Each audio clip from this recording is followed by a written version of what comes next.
Criminal trial और civil trial में जो चीज सबसे ज्यादा यूज होती है, that is called the chief examination, जो आपको केस जितवा सकती है। एग्जामिनेशन इन चीफ, किसी भी क्रिमिनल ट्रायल के अंदर या सिविल ट्रायल में आपने चीफ एग्जामिनेशन कैसे करवाना है।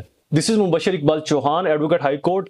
पहले समझ लेंगे चीफ एग्जामिनेशन होता क्या है कि जब एक ऐसा गवाह जो आपकी फेवर में गवाही देने के लिए आया है कोर्ट में, या फिर ऐसा गवाह जो आपके मुद्दा, मौकफ, आपके स्टांस को साबित करने के लिए कोर्ट में आता है आपकी फेवर में, और जिसकी गवाही आप करवाते हो अपने फेवर में, that is called the examination and chief, जिससे लॉ ऑफ एविडेंस आर्टिकल 132 डील करता है। जिसके जो रेलिवेंट आर्टिकल्स हैं लॉ ऑफ एविडेंस कानून शहादत 1984 के 132, 133, 132, 133, 136, 38 जो chief examination, cross examination, re examination, leading question के बारे में है। लेकिन आज का हमारा टॉपिक चीफ एग्जामिनेशन के ऊपर है। इसके बाद क्रॉस एग्जामिनेशन के ऊपर भी वीडियो अपलोड हो जाएगी। यहां पर चीफ एग्जामिनेशन का मैं आपको बेस्ट पैटर्न बताऊंगा, जिसको मैं भी फॉलो करता हूं अपने केसेस के अंदर।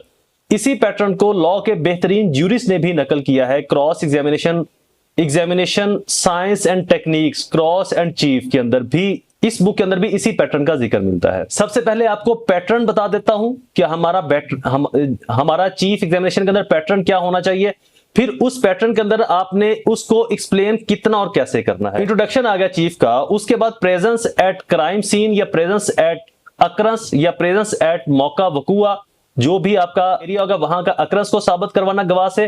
पहले तारुफ आ गया, फिर गवाह से अक्रंस को साबित करवाना, उसके बाद अक्रंस की जो डिटेल है, देन आइडेंटिफिकेशन ऑफ अक्यूज, उसके बाद recovery, then documentary evidence, medical evidence, उसके बाद आपकी कंफर्मेशन और कंक्लूजन। ये बेसिकली 6-7 स्टेप्स हैं जिसके अंदर आपने एविडेंस को रखना है। अब आ जाते हैं इंट्रोडक्शन के ऊपर, जहां पर विटनेस का तारुफ, आपका नाम क्या है, आपकी वल्दियत, आपका पेशा, आप कहां पर हैं, क्या काम करते हैं, देन वाकये पर मौजूदगी को साबित करना। अब ये आप इस तरह से अपने वकूए के मुताबिक क्वेश्चंस की तरतीब दे सकते हैं। इंट्रोडक्शन के बाद गवाह की उस वकूए पर लॉजिकली आमद बताना, मंतकी तौर पर उस वकूए पर वो क्यों मौजूद था, कब आया, कहां से आया, क्यों आ सकता है वहां पर, और वो ही क्यों आ सकता है। ये मोस्ट इंपॉर्टेंट क्वेश्चन है जो आप अपने चीफ के अंदर एडजस्ट करके गवाह के साथ कोलैबोरेशन करेंगे, गवाह को समझाएंगे कि आपने इस तरीके से अपने चीफ को आगे लेकर चलना है। उसके बाद अक्रंस, पूरा वकूआ क्या हुआ, क्या उसने देखा, कहां पर देखा, किसको देखा, किसके साथ देखा, किसके साथ क्या इशू बना, उस पूरे वकूए को आपने तारुफी, जिस तरीके से वकूआ हुआ उसी तरीके से लाइन बाय लाइन उस वकूए को ऑनरेबल कोर्ट के सामने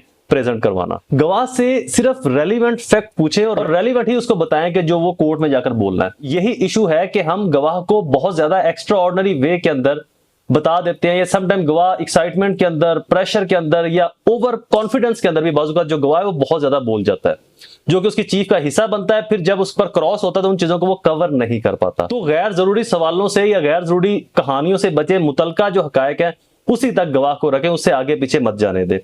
लीडिंग क्वेश्चन से अवॉइड करें वो वाले लीडिंग क्वेश्चन जहां पर इश्यूज बनते हैं। हाँ, लीडिंग क्वेश्चन की कुछ लिमिटेशन है जो हमें आर्टिकल 136 और इसके अंदर ऑनवर्ड बताई गई कि कौन कौन से लीडिंग क्वेश्चन आप किस तरीके से पूछ सकते हैं। जैसे कि क्या यह दुरुस्त है कि इसी ने फायर किया, ये रॉन्ग है, गलत है। हाँ, आप ये पूछ सकते हैं, आप कोर्ट को बताएं किसने फायर किया। तो दोनों क्वेश्चन की जो बनावट है वो डिफरेंट हो जाती है, आंसर दोनों में एक ही निकल कर आएगा। उसके बाद जो आपकी डॉक्यूमेंट्री एविडेंस है या कोई मॉडर्न डिवाइसेस की एविडेंस है, उसकी एग्जीबिशन करवाना।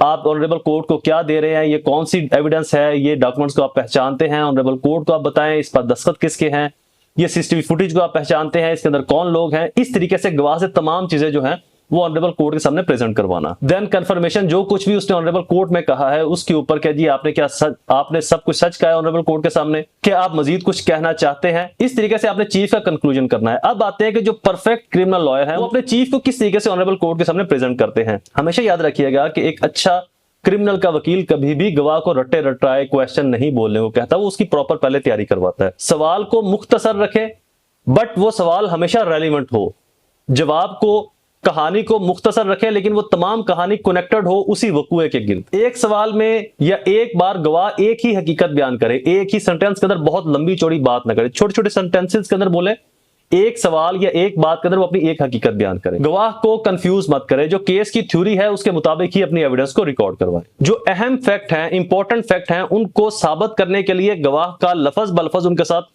कनेक्शन क्रिएट करवाना जरूरी है। कभी भी किसी चीज को जल्दी जल्दी के अंदर आगे मत निकल जाए, हर चीज की एक प्रॉपर मैचिंग थ्योरी बनाएं, उसके मुताबिक उसकी रेलिवेंसी के साथ गवाह को आगे लेकर चले। लीडिंग क्वेश्चन पूछना आमतौर पर चीफ के दौरान मना है, बट ऑनरेबल कोर्ट की इजाजत से आप पूछ सकते हैं। लीडिंग क्वेश्चन कौन से होते हैं, कैसे पूछने चाहिए, कब पूछ सकते हैं, इसके ऊपर भी जल्दी वीडियो अपलोड हो जाएगी। So stay connected, subscribe the channel and Facebook page को फॉलो जरूर कीजिएगा। दोबारा हाजिर होऊंगा किसी और इन्फॉर्मेटिव वीडियो के साथ, तब तक मुझे अपनी दुआओं में जरूर याद रखें। अल्लाह ताला आप सबका हामी नासिर हो। वस्सलाम।